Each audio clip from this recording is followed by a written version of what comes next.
Hello guys, welcome back to our new video. So on this video we are gonna look how we can add your preferred AC service details on your profile in Justdial app. For that, just open the Justdial app.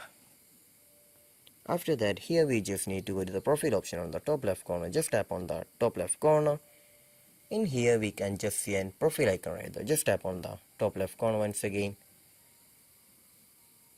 And then go to the edit profile option. Here we can just see the favorite option right there. Just tap on the favorite right there. And then tap on the AC service option. After that, once again we just need to tap on the favorites option and then choose the AC service option.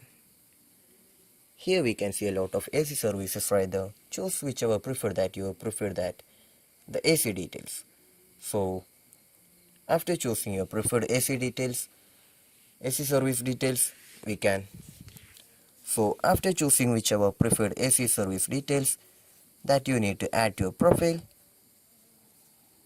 just tap on the continue option on the bottom. So this is how you're gonna add your preferred AC service details on your profile in Justdial app. So I hope this video was useful for you. So just do like, share, subscribe to our channel. Thank you and have a nice day.